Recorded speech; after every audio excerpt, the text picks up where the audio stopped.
Hello, War of Word users. I'm here with Tina and Sebastian, and they're going to be discussing the resolution resolved the United States was justified in killing Osama bin Laden. So first of all, I'd like to know your votes. So Tina? First of all, I don't know enough about the case itself to be able to say that Osama bin Laden was rightly killed. Clearly he was an evil guy, as we've all established, but I don't think there was enough transparency in the case for that immediate course of action to have been taken. And I don't think that such a permanent act of justice is ever just, truly just.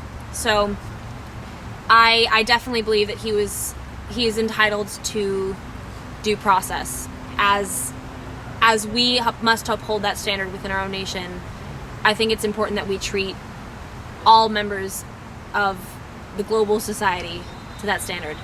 And Sebastian? I definitely agree on the fact that he should be owed due process, like we give all our citizens. But at the same time, though he was not a citizen, we should of course treat everyone just as we would treat a citizen. But at the same time, in the case that, as the operation, what was it called? As the military operation went down, if in the subjective case that Osama bin Laden resistantly fought back, tried to shoot at someone, and then was killed because of that, I think that is justified in that the soldiers were... Wasn't he like watching TV or something like that? That's the image I have in my head. That's the image I've seen. That's the image that's been one of the images that's been Right, but the thing out. is that both of you have said that he deserves basically a court trial, right? Yeah. But the whole point of war against something is dehumanizing the enemy. And if you don't dehumanize the enemy, you can't wage a war on terror, right?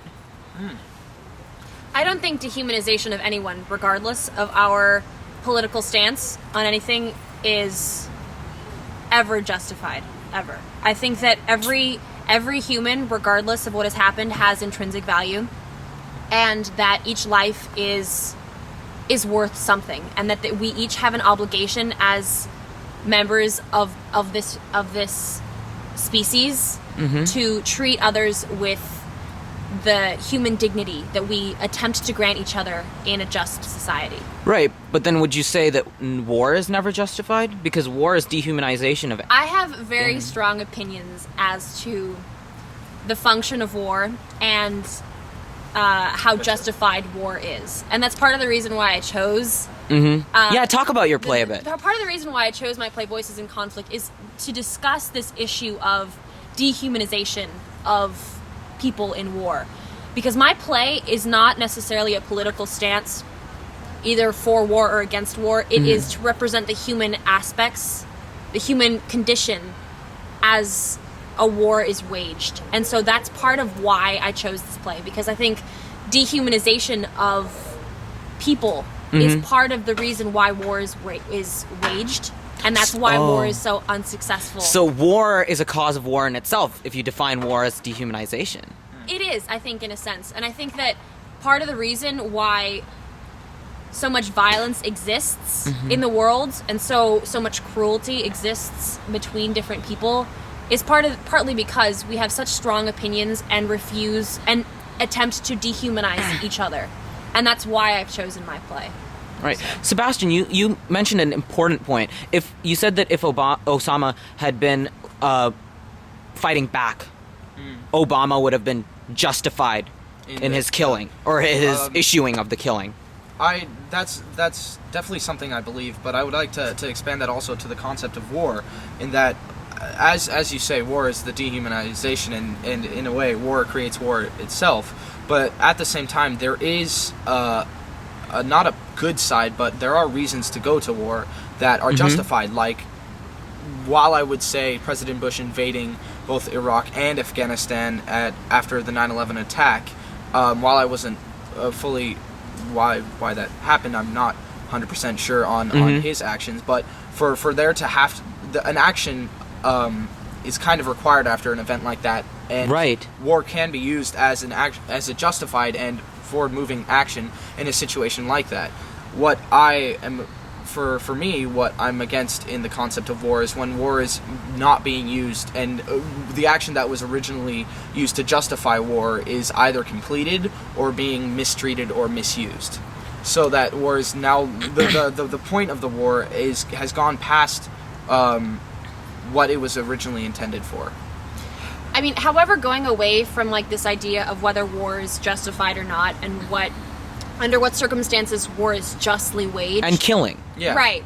If we move aside from that and we go back to Osama bin Laden himself, Yeah. I think that my biggest issue with his death and the way that was presented to the American public was the lack of transparency of the entire event, because it was sensationalized. It was just sort of rah rah rah, Osama is we dead. won the And war. Right. Osama's dead. I admit, I felt a great deal of happiness when and Osama as was dead. did most people, but I think that was sensationalized, and Right, but the U.S. military did give him a first-class funeral at the sea, at the ocean, too, right? Well, so they did respect, and perfectly- they didn't show, I don't think they showed his face being shot or his body being shot at all on TV because of that, because they didn't want to offend Muslims across the world, and specifically Muslims across well, the the world. way yeah. your funeral is treated is completely different to the way your life is treated. I think that like a person's life is more important than their funeral. Yeah, and also So I think that must have been, that was the first Yeah. thing that should have been, I And, don't know. Right, more but if you kind were of- Obama, what would you do? Sebastian and then Tina. well, I'd like to put out. You brought up actually a very interesting point about his funeral, about burying him at sea. While that may have been what was put across as him being respected, but if also they put his body out to sea, which also could have prevented, let's say, some form of memorial being created in Iraq or Afghanistan for him, that could have been not just a honorable funeral or something like that. That there was more political movement, or a more of a political move in burying him at sea, and you could say we gave him an honorable funeral, but we still killed a man. He was still shot in Right, the but chest. he killed 3,000 Americans. Yes, but not directly. The person. That's even worse, right? He created an organization to wage terror on the United States of America, which is the #1 symbol of freedom and democracy in the free world. I will make the quick argument, though, that we as Americans, this is my quick little 101 blurb about war, we as an army have gone into another country and we have killed thousands of innocent Iraqi Right, civilians but we as well. we Also- helped develop a democracy there and a better form of government, right? Who says that's all right? Who says But who's... Yeah, sorry. who says that's what America should do? It's Why- America shouldn't America promote the values that it represents, democracy and freedom? Because look how much happier Americans are than Iraqis because of their government, because of their successful democracy and has there freedom. been- from what I have seen, actually, from the articles I have read and time I have spent looking at Iraqis versus American, what physical, how does it physically manifest that in a way Americans are more happy than Iraqis? How is the Iraqi Because culture- they're not in a state of war. They're not in a state where poverty is so we are prevalent. in a state of war. America is at war. We declare Right, war. but there's no war on American soil. I would like to argue that what you both are presenting is dehumanization, because what we can say that in theory, spreading democracy and offering people all of these big ideals that America represents, that's all well and good, but I that disagree to that.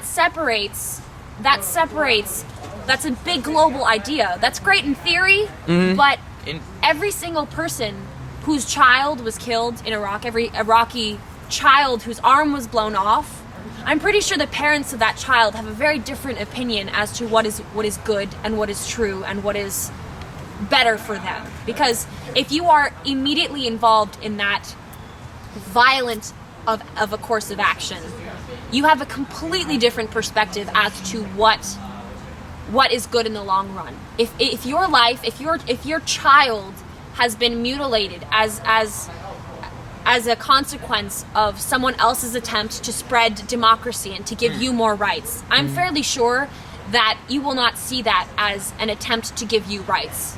if your child has been slaughtered. What were you going to disagree with, Seabass? No, I actually agree completely with what she was saying. That's the point I was trying to get to, which is what idea that has come across America that we need to World War I and World War II. America saved the day, pretty much. Yes, right? but at the same time, that was because the people that they were tied to, that we had an alliance with, were having direct attacks upon them. We only moved in as a retaliatory force. What gives us the right to police someone else? How can we tell that Iraqis, before we invaded, before we placed a state of war on their country, that we didn't they were state of war on their country. We placed a state of war on terrorism. Yeah, And that's a very big, general, swooping statement. That's Then why great. did- That's great to go on TV and say to the American public, "We're fighting terrorism because terrorism is bad." How is Iran- And yet, Yeah. we go into another nation and we destroy the lives of thousands of families. How are we not, from their perspective, terrorists as well? Why did we declare war on Iraq then? Because of intention, right?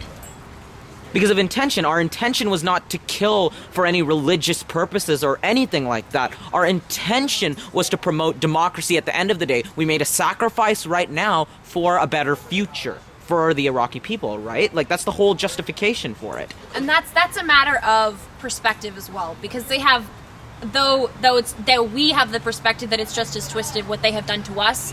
To them, it's just as twisted to what we have done in return. But I think can't we agree that their government was far inferior to ours, because people are tortured. The government is completely unstructured. You called the American government unstructured? Look at the Iraqi government. Let's take a minute to look at a little bit objectively here, the concept of the American culture versus the Iraqi culture. The Middle East has been thriving for over 2,000 years. And yes, there are flaws in their culture. Yes, there's a very huge lack of respect in certain areas for certain groups for women. Yes, and especially for women. I was about to get to that. But at the same time, their culture was physically working with its flaws for 2,000 years. Now I will disagree with you there, but I will let you. Yeah. Okay. Yeah. But at the same time, if we say, there were flaws in the Iraqi government, if there was flaws in the Iraqi culture, you could say at the same time the American culture has had flaws and still has flaws, major ones that, look now, we have the concept of Occupy Wall Street, where 1% of the country is way richer than the rest. Now, right. If you look at that, we have our problems as well. America has its poverty problems, but people aren't nearly as disenfranchised as in Iraq, right? Here's what I believe as far as war is concerned. If we are facing such incredibly long-lasting issues as we are today, we are facing this terrible recession. We have this horrible poverty line that exists in the United States. When all of those conditions exist, I think it is unjust for a government to wage a war and say to another country, "Our government is better than yours. Let's fix yours." I think that there's a level of hypocrisy, and in that there is a dehumanization of everybody, including the American people, because we have no right to impose our beliefs on someone else if we cannot organize ourselves in a way that betters our people. Okay, and with that, I'm going to ask you the question: if you were Obama, would you vote A or nay on this resolution, or would you decide to kill Osama bin Laden? In essence, I'm asking you, if you are Obama, would you say that the U.S. is justified in killing Osama or not? Just a or nay answer. I would go with A. Justified. I would go with nay, because I believe in due process. Thank you very much. Thank you very much for your interview. Thank you, Govi.